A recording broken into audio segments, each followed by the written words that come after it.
Hello, hello. We're going to get started. I'm going to make sure that we are seen on all platforms and that that people are able to hear me. So if you just give me a moment.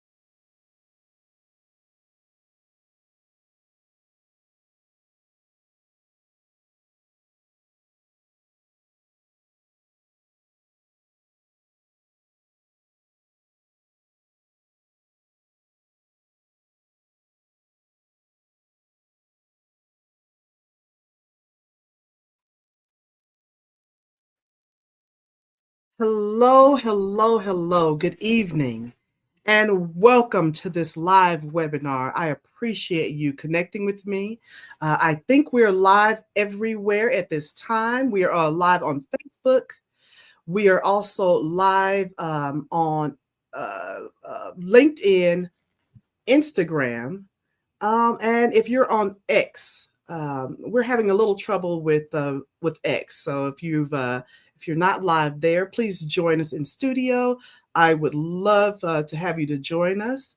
And yes, we'll go ahead and get started this afternoon. Again, thank you, and welcome. And so tonight, before we even begin tonight's powerful conversation, I wanted to share with you all my why. Because I know people are probably wondering why? Why this? Why now? Why even explore these subjects? And so I believe why this really matters to me. And I believe we must shatter silence. This is my big thing, silence and stigma surrounding domestic violence, sexual abuse, and all types of abuse. Because you see, once I was a victim.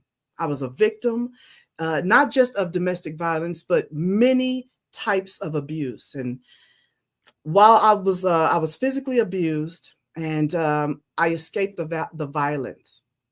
And at that time, I found myself trapped in another kind of prison. I'd escaped that. It was enough to be in prison there, but the kind of prison that I was stuck in for the next 30 years would be a mental one. See, the prison bars, they were invisible, but they were real. And they came in the form of what I call a clown mask that I used to wear every day. That mask hid shame, it hid the guilt, my imperfections, and my deep vulnerabilities. And when I wore the mask, I actually thought the mask made me safe. It made me feel safe because, as you know, the clown mask, it's always smiling. You don't know what's going on behind that mask. So I thought that my mask would hide the guilt, my imperfections, my vulnerabilities, and that if I smiled or if I performed, or if I was funny, because I'm always the funny person, if I was funny, or if I dressed up and looked beautifully confident, maybe no one would see my pain. But the truth is that perpetrators saw right through it. And what you don't realize is perpetrators, they know this. We don't. They know, they study manipulation. They know techniques. And so, no matter how you think things are covered, when you're wearing the mask, they can see right through it. They recognize the pain through my performance. And I learned that they use their power to twist it, manipulate it, and it kept me bound. And I lived in that cycle for years, smiling on the outside and dying on the inside, until one day I just couldn't anymore. I couldn't take it. I reached a point where fear gripped me so tightly that I wanted to end my life. And I almost did, but somewhere inside of me, and I'm a believer, and I always say because of God's grace, but in that grace and resilience, something inside of me, buried beneath that silence and the suffering, I found the strength to say yes. Just one more yes. And that one word became the spark that I needed to step forward, even when I was trembling. That yes turned one broken day into what has now been 10 years of freedom, growth, and healing. I removed that mask and I chose transparency and I chose to live. And so now this is my why. This is my why because I believe when more of us find our light and our power and our purpose, we can stop the cycle. We become leaders and not just survivors. We create legacies of healing instead of graveyards of untapped potential. And that's what would have been. You know, they always say the most creative ideas and proposals are in the graveyard. And that is my why. Because no longer will the graveyard be full of potential or untapped potential. Now it's time for us to take it back. And so that is my why. That is my why. So tonight, I want you to know that you're not alone. Your pain does not define you. Your yes, even if it's a quiet yes, can change everything. I'm later on tonight. I want you to stay with me because I have a very special guest who's going to come on and share his testimony. And I'm going to give some very important information later on for you to be a part of a talk show and some media opportunities for you for a very limited offer and time. And so we're going to jump into this. Stay with me. Tell others about it. Join in. We're going to take another quick break, and when I come back, we're going to jump right in to the topic of sexual abuse. Stay with me. I'll be right back.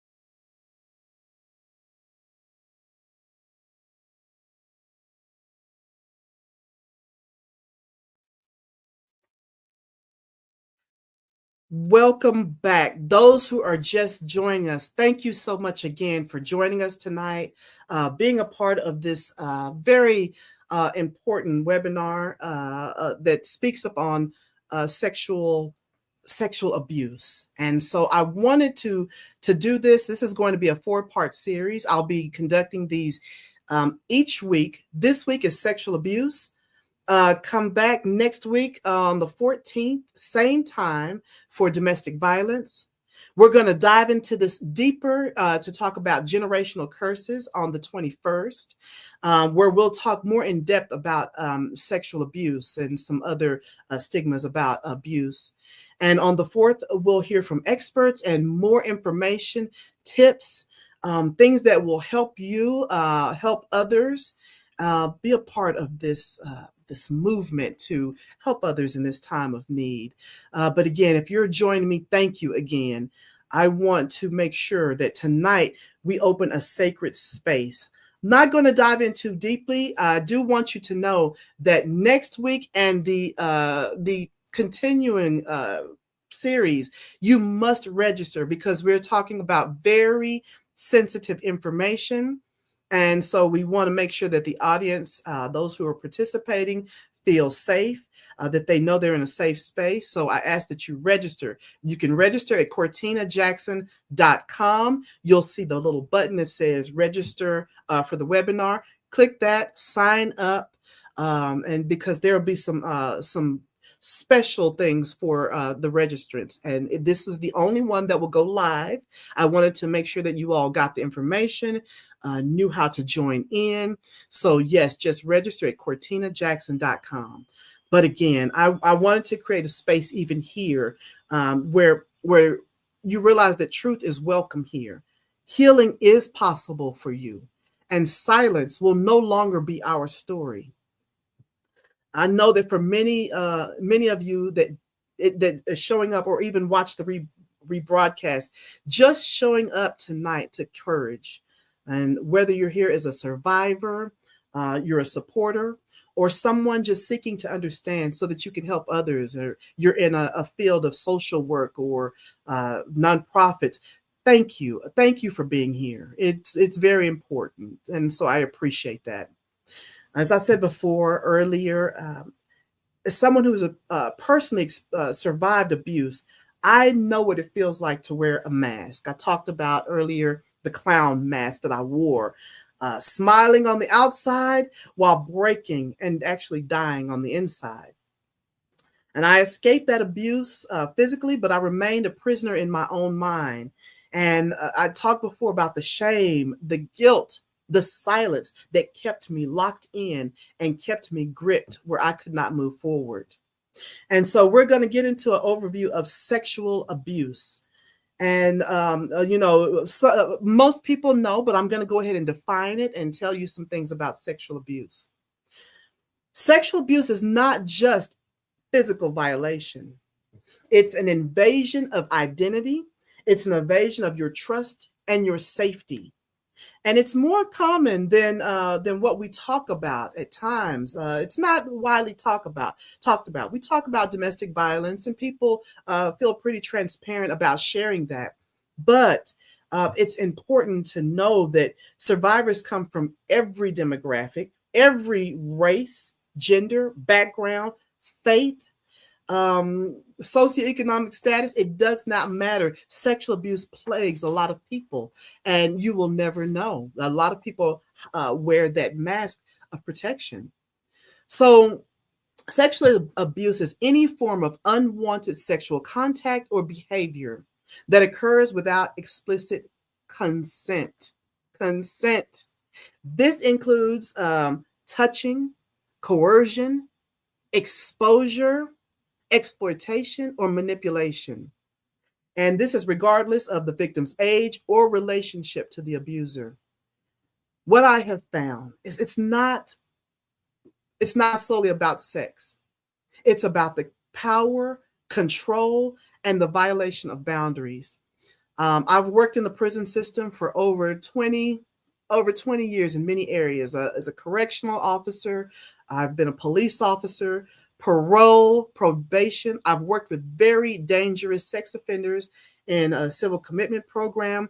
And so I have heard their voices, and I know what they look for in their victims. And what I have been told from the perpetrator themselves is that a lot of time it's about control. They may have lost control earlier in life or didn't feel adequate. And so exerting that control, that narcissism, that gaslighting almost gave them a thrill and a power that they had over others.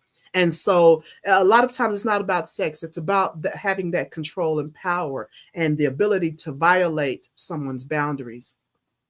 And a lot of times it's not always violent. It doesn't always come in the form of rape or that type of thing. But many survivors have experienced confusion because the abuse came from someone they trusted, someone they knew, someone they even loved, a family member, a teacher, a friend, spiritual leader, or even their partner, someone in a position of power that most people would trust in. But the one thing is that Abuse doesn't stop when the act ends. And so, no matter if it was a violent situation or some type of grooming or manipulation, when the act ends, the trauma often lingers for years.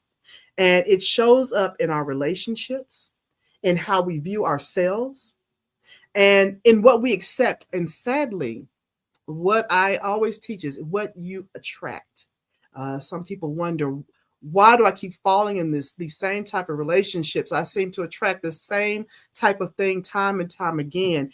But the trauma that is inside you, even if you feel like, oh, that was in the past, or I've moved past all of that, that trauma still lingers there. And it determines a lot of times what we accept and what we attract.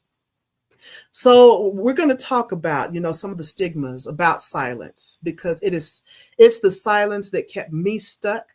It is the silence that keeps uh, many others stuck in a place in which they can't move forward.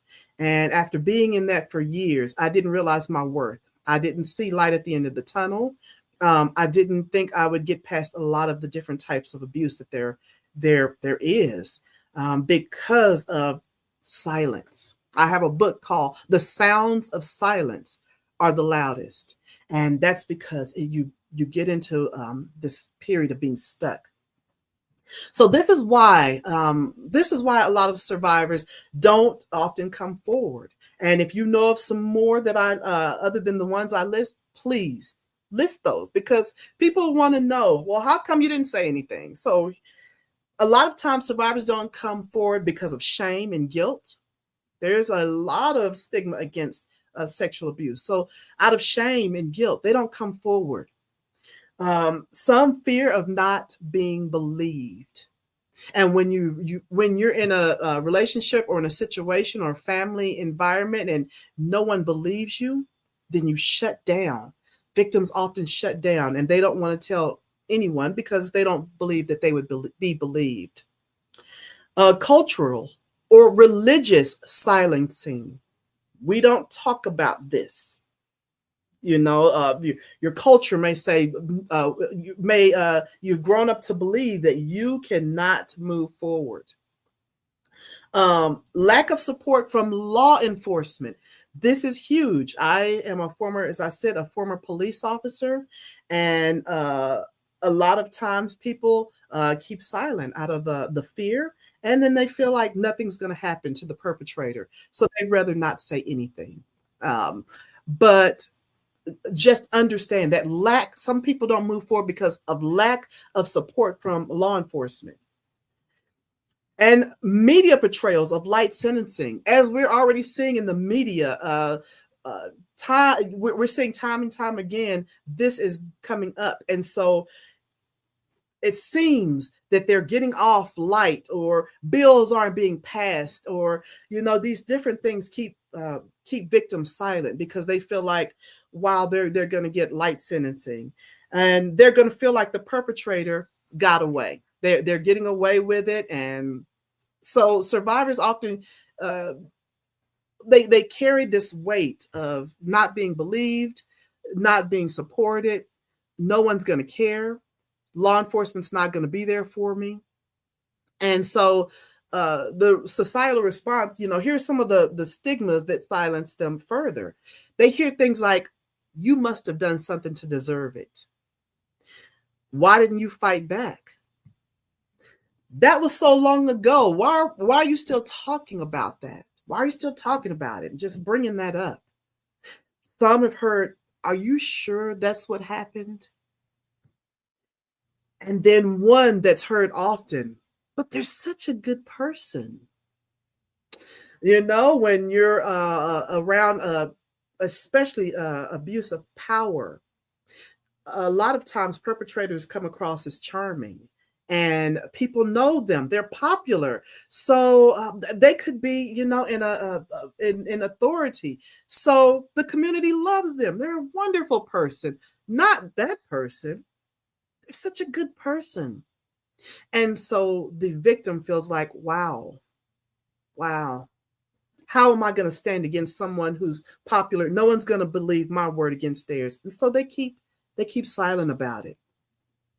And so we watch as perpetrators. We watch them receive the light sentences, or sometimes none at all. They're not sentenced.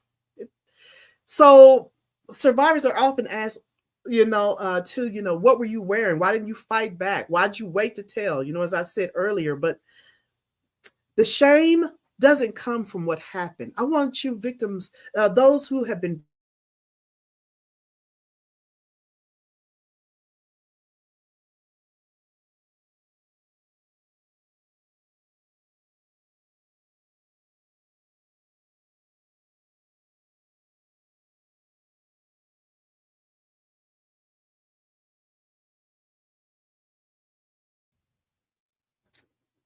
Excuse me, I had a little shortage there. So if that happens and I go back out, I'll make sure I come right back on. But uh, yes, just talking about how.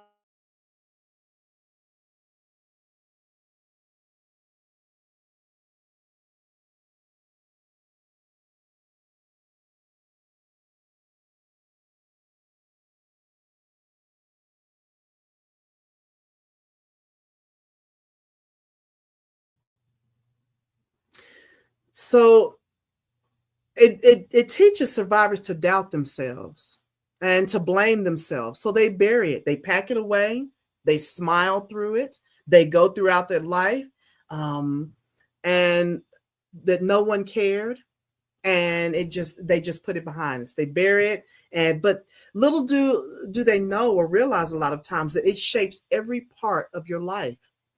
So we start to believe that justice isn't for us, and no one cares. We give up, not just on the justice system, but we give up on ourselves.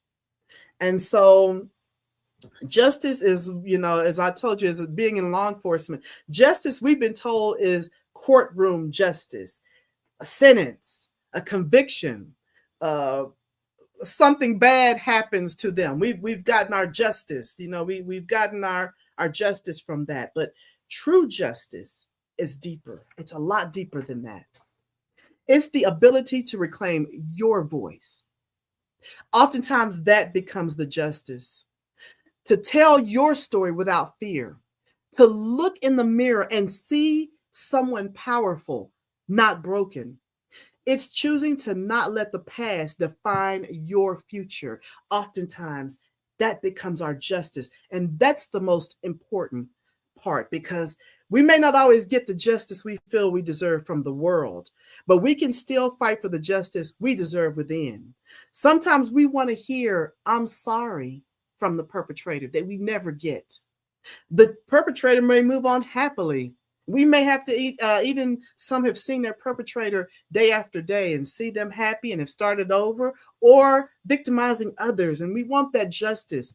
But, but just because they don't get the sentence that we think they deserve, that does not mean we have to have one.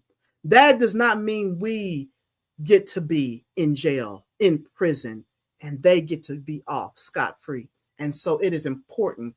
That's why this is important, because we have to realize that even if the world doesn't give us justice, we deserve the justice to move forward with our lives. I'm going to take a quick break. And when I come back, we're going to talk about some common signs of abuse in children and in adults. And stay tuned, because I have a speaker that's going to tell you just some details about his own abuse. And so I'll be back in about 30 seconds. So stay with me. We're going to talk about signs of abuse in children and adults.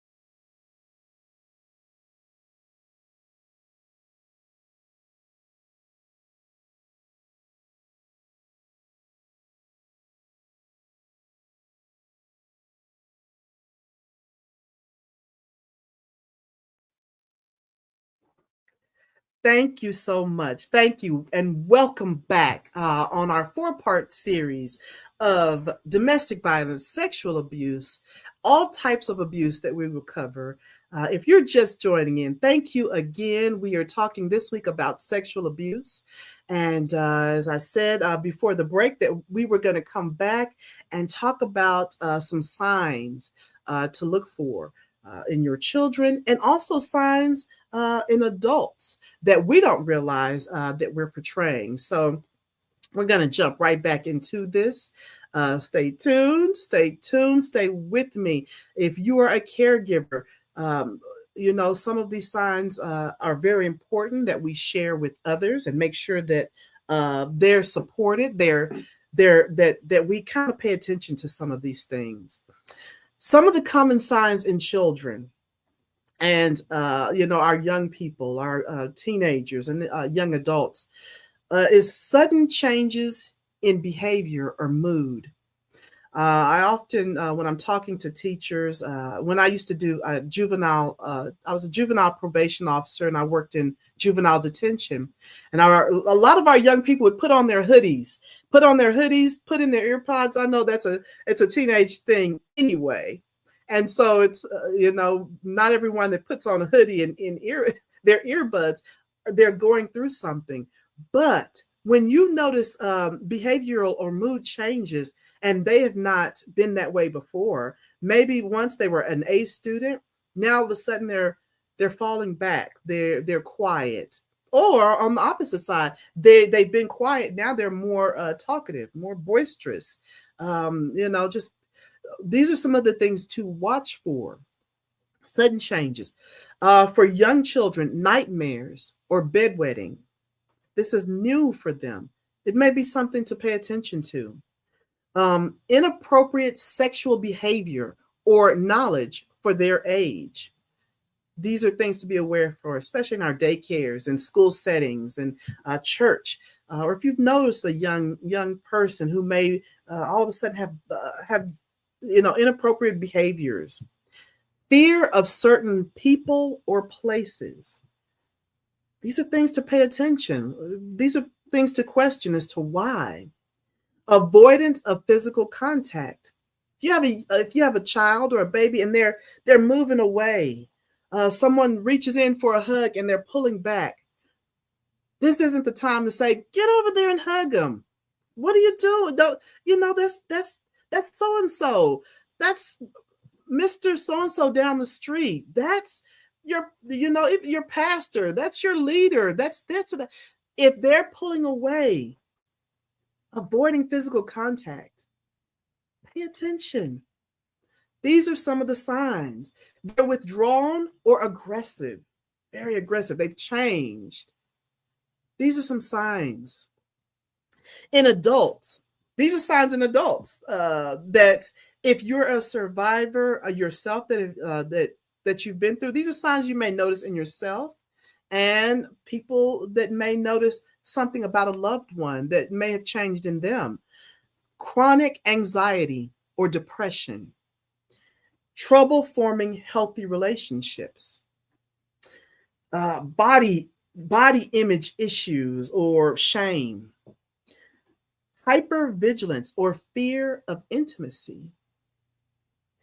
people pleasing or a perfectionist, want to make sure everything's right, always, you know, tend to be the people pleaser, always, you know, the one that wants to be helpful.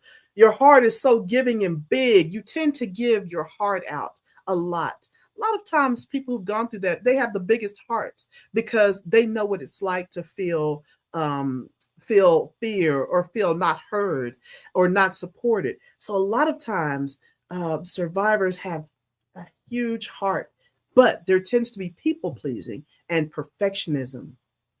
Emotional numbing or checking out. You may notice you find yourself, or you may notice someone always daydreaming, or they don't seem to be here. They're always checked out. You're talking to them and you're like, where are you? You're distant. Where are you? Here? Are you in this conversation? Always checking out or numb. Unexplained physical pain or health issues. This is something to be aware of. When you're carrying a lot of stress, when you're carrying things, it registers in your body and you begin to be sick. A lot of times we get these illnesses and things that come up on us because we are harboring a lot of hurt and unhealed places in our lives. Many adults don't realize these symptoms are not personality flaws, but they're, like I said, they're often signs of unhealed trauma. And back to our children become victims because children are vulnerable. They are trusting. They're emotionally dependent. And so they're taught to obey adults without question. We teach them, behave, make sure you listen, make sure you're obey. And these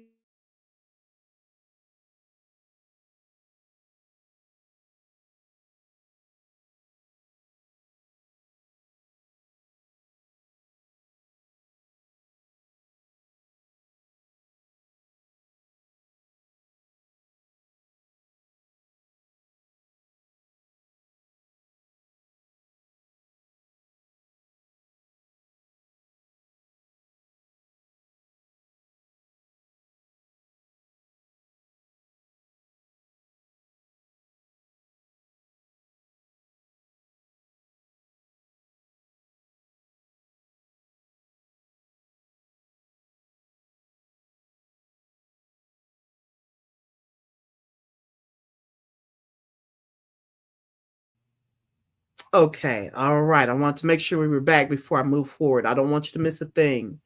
But just know that abusers groom they abusers learn how to groom children over time. I worked, as I said, in the prison system, and a lot of those offenders, they had nothing but time. And so they knew how to play whatever game they needed to play the long game, and would often groom over time. And this creates a false sense of safety. They manipulate a child's trust and isolate them, or use secrecy. And they often desensitize boundaries gradually. They get the child used to doing certain things and then test those boundaries. Or, oh, you always come over for ice cream after lunch. And so they don't mind playing the long game to groom the victim. And so, these are how our children become very vulnerable. Some even convince the child that they're special or they're the chosen one. You're not like the rest. You're special. And so this ends up adding a layer of guilt and shame and confusion. So protect your children. How do you do that? Create a safe space. Make sure that a child can talk to you about anything without fear, punishment, or judgment. Teach consent early. Empower your child to say no to unwanted touch, even with relatives. Use the proper name for body parts. Here's why this is important. It helps children express when something is wrong, and it deters predators and perpetrators. It deters them when they're using the proper word. He touched me, and using the proper word. Now so use proper terms to so that when you're asking them about unwanted touch, they can identify exactly where. Differentiate between fun surprises, like you would give your family a surprise, and secrets that they're told to keep forever. Know who's around your child. You'll be so surprised. Pay attention to anyone who wants to be alone with your child or ignores physical boundaries. And so these are some of those things. Believe them, most of all, believe them. If your child or if a child discloses something uncomfortable, believe them first, and then you investigate second. Always. Prevention starts with education and trust, not fear. So we want to, that's a little with the child. We want to reclaim our children. We want to reclaim the children or the child that we once were. Some of us have become adults who never got to be children. We learn how to survive. We learn how to mask the pain. We learn how to function. But deep inside, there's a version of us that's small. We may not admit it, scared, unheard, and still waiting to be rescued. So, we as the adults now, how do we rescue our child that's within us? Listening to your pain, listen to yourself without judgment. I was always my biggest critic, but learn to listen to yourself without judgment and give yourself permission to feel. It's okay. Find joy without guilt and telling your story when you're ready. I found it was very therapeutic for me to tell my story and important because I knew other people needed to hear it. And saying that you didn't deserve it because you didn't, and mean it because it truly was not your fault.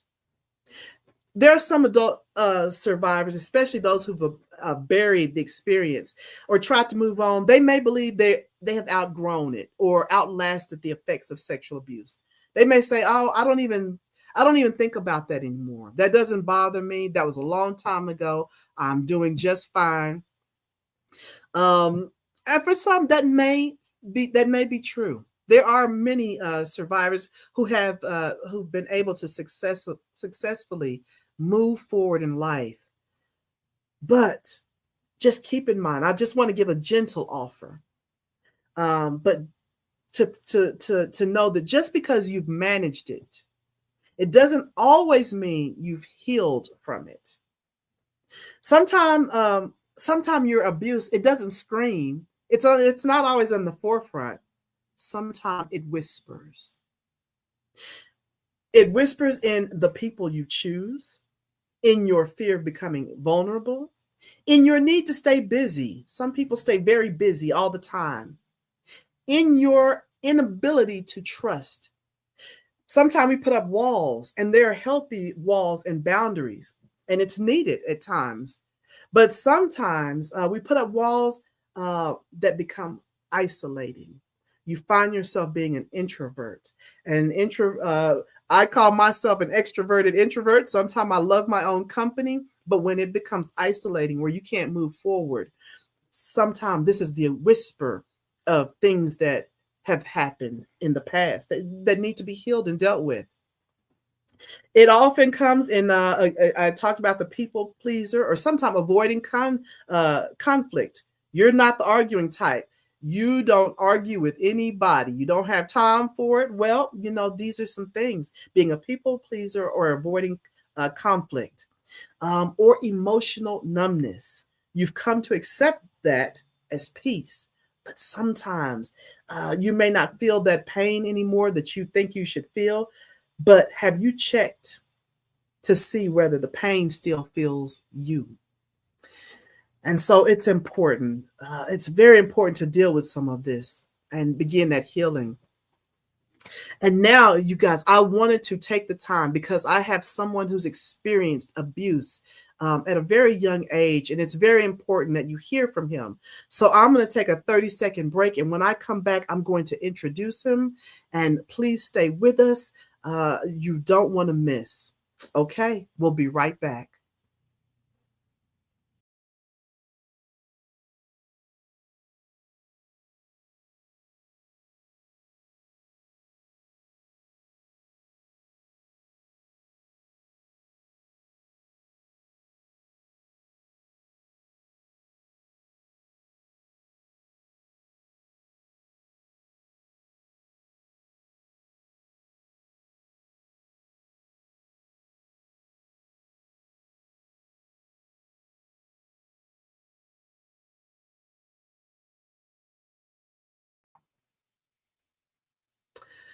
Welcome back. Welcome back. Thank you all for staying with us. Thank you for listening as we talk about some very impactful and important conversation. And as I said, I have a very dynamic speaker. He's coming on today. You'll see him on my talk show called On the Hook. But tonight, he wanted to tell you a few things about about his own experience with abuse. And so I would like to welcome Mr. Chad Gorm to the stage. And thank you again for listening. You all, here is Mr. Chad Gorm. Hello, everyone. Thank you for inviting me on, Cortina. I appreciate it. Um, a lot of what you said, I experienced at a very young age. Um, our a man in our neighborhood who knew all the children in the neighborhood by our names, our parents, our siblings, and always had candy. One day, invited me out to ice cream for my birthday. And my mother said yes because she was a friend. He was a friend of the family, and he was a nice older gentleman. Wouldn't hurt anybody. Well, he hurt me for 6.5 hours alone.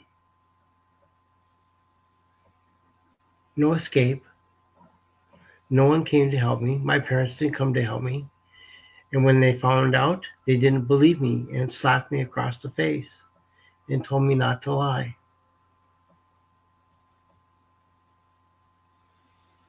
You may wonder how old I was. I was about 6 years old, 5, 6 years old. It's one of my earliest memories. And the police, like you said at the time, this is 1967, didn't know how to deal with it. What did they tell us? A 6-year-old boy? Push it down and forget about it. It never happened. Suck it up and be a man. Because I was a 6-year-old boy. Be a man. That's a good thing. Buck up, be a man. It never happened. So when it happened again and again and again, what did I do? I forgot about it. I pushed it down. I cried a lot. I woke up a lot of nights screaming. My parents never came to tuck me in at night anymore. They never read me bedtime stories. They didn't hug me anymore because I was the dirty little secret. I was the living skeleton in the closet that no one talked about.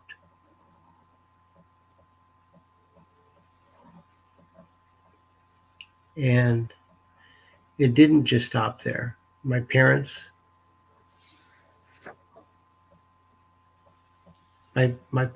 did things to me as well after that.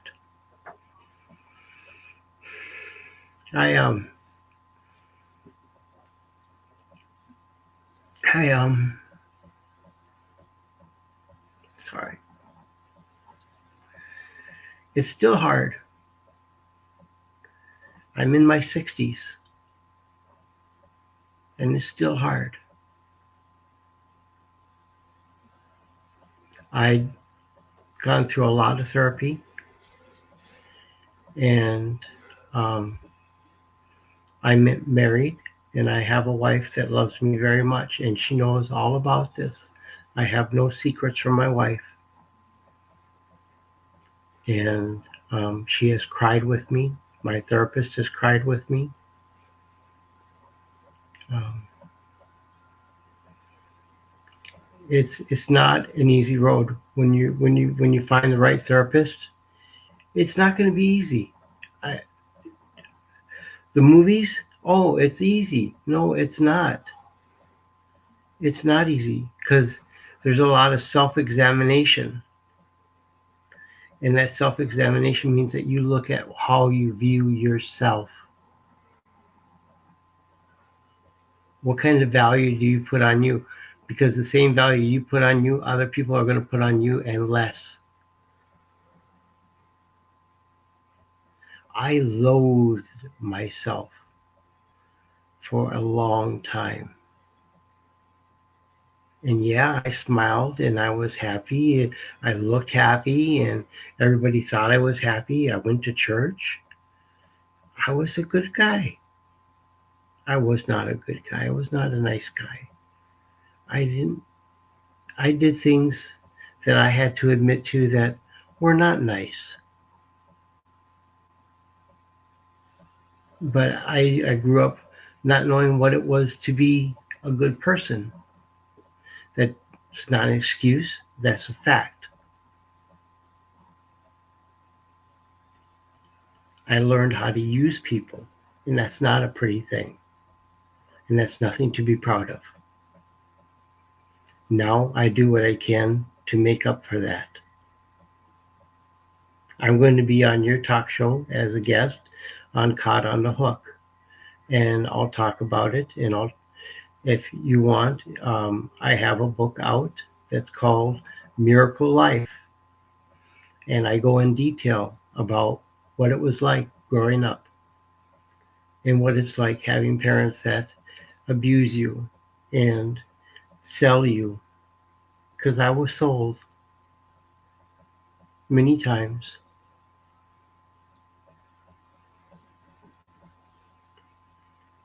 And I talk about it, and I talk about what it's like to find love and to lose and to find love and be abused, because I did. I went into one abusive relationship after another until I took some time off and said, wait a minute, this is wrong. I'm just repeating.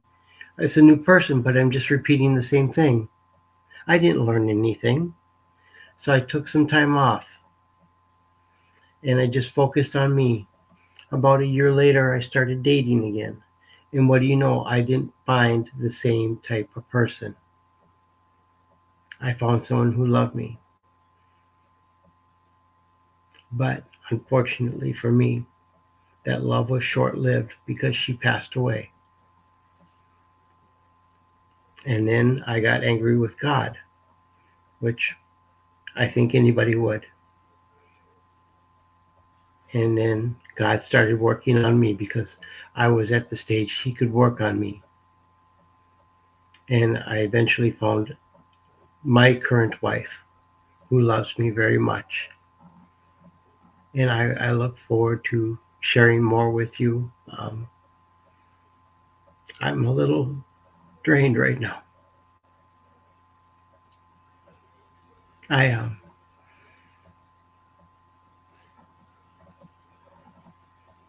I wish people would listen to their children, because it might not happen to the next generation. It doesn't have to. It can be stopped.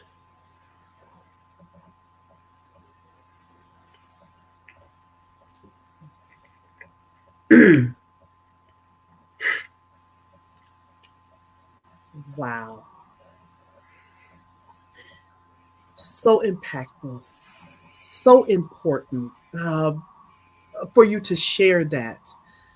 And I so thank you, Chad, for coming on and sharing just a little bit of your story. It's so important for you all to hear. You will hear it in detail. As he said, I have a talk show called Caught on the Hook, where I am vetting guests right now who would like to tell their stories. And Chad is going to be one of the powerful guests. I have heard his story.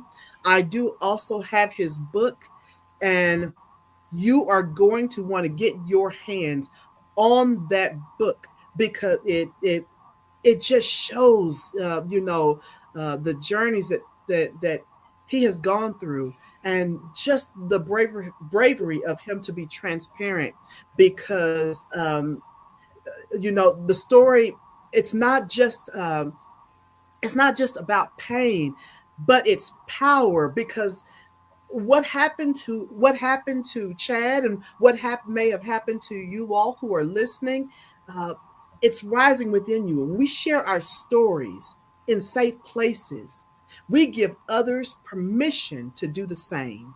And because Chad has is sharing his story, as you see, he's protecting his identity. I wanted to make sure he felt protected, and since we are live, he is protected. But I urge you, register for the coming events, the domestic violence, generational curses, because you'll get to hear some things in depth, and definitely uh, be sure to watch him on Caught on the Hook, coming soon. We'll be filming that on my show on my network. It will be a part of my network known as the Survivor Risers Network. It'll be all things survivors, movies, podcasts, videos, things that you may be selling that may assist people who are going through any type of abuse will be a part of Survivor Riser Network. And so I urge you to prepare, or you'll get a lot of information on all of my social media and at ChristinaJackson.com. So make sure you stay tuned, and I'm going to update you. I'm also an actress and a voice actor. I'll have opportunities for people who have decided they want to go forward in media. So stay tuned for those two. You'll want to register. Registered guests will get that information. So register at CortinaJackson.com. Chad, thank you again for sharing your story. It's so very important, and I appreciate you doing that. I know what it took for you to be here, and so for you to do that because you were willing to empower others means the world to me. And I just love you. I just love you so very much. And so thank you for that. And we're going to, I'm going to take another quick break. And when I come back, stay tuned. I'm going to tell you about some of the things that you can obtain. Those who registered, those who are listening. Thank you so much. Give me 30 seconds, and we'll be right back.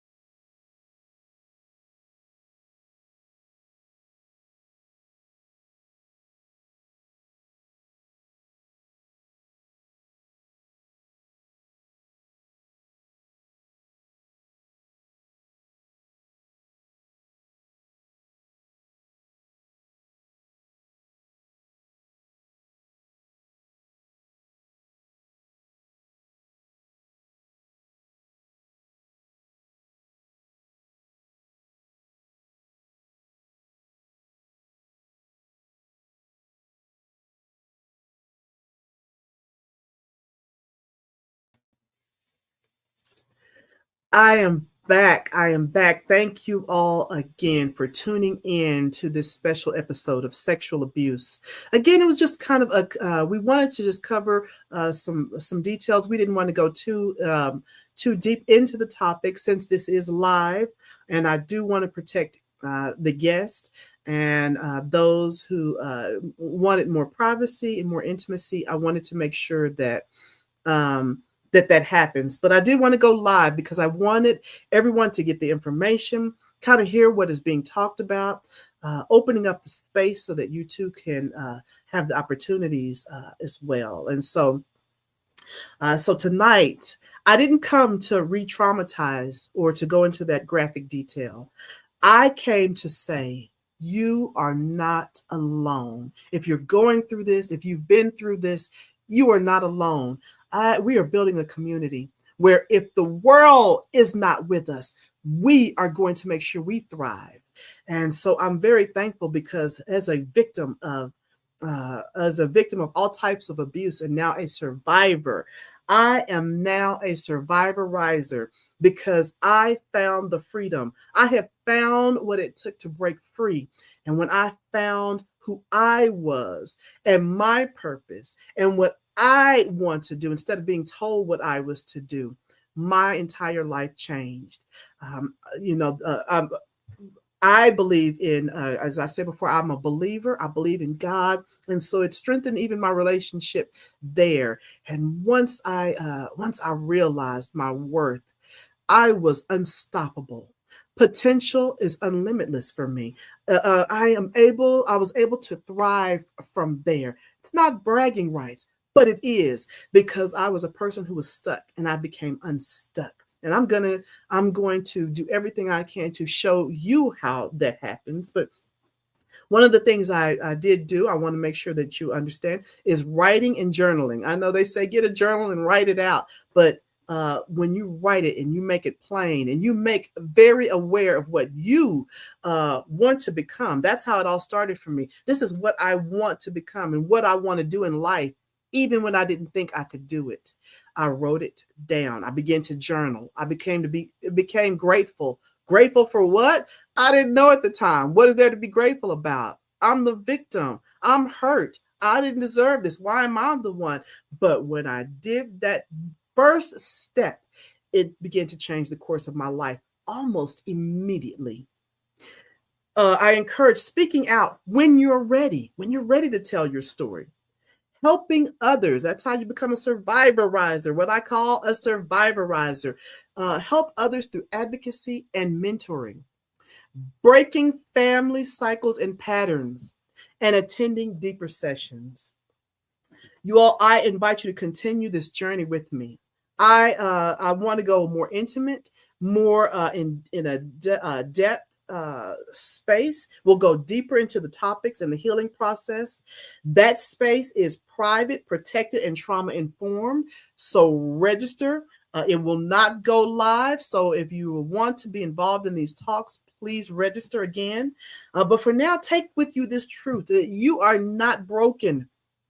You are becoming, and you will succeed. It is in you. It's for you. It's always been there for you.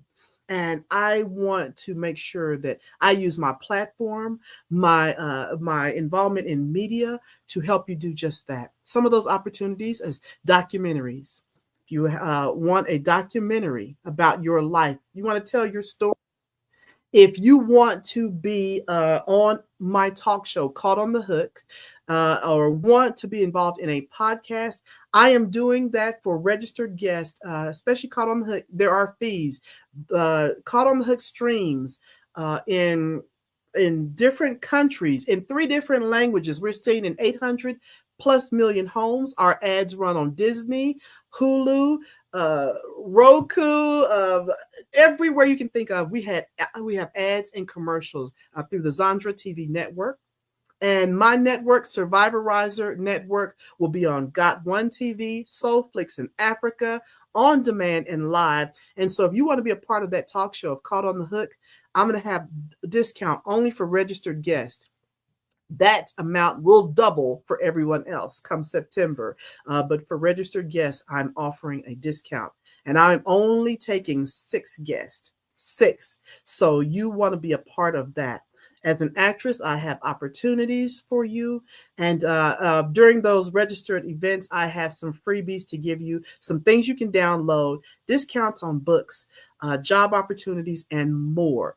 Go to CortinaJackson.com if you want some of those opportunities and to hear more about that. But for now, we are going to wrap it up. Thank you again. If you are dealing with sexual abuse and you are considering mentorship, I am offering mentorship in the future. Probably after September, I'll be offering mentorship. I just want to let you know again, you are believed. You are loved, you are safe, and you are in a trauma-informed environment where we are going to build a platform where you are protected and you feel empowered to move forward. And we'll work until that happens. I love each and every one of you. Thank you again so much for listening, for being a part, for being a survivorizer to make sure other people are felt, heard, empowered, informed. Together, we're going to find your own personal success. Love you. God bless.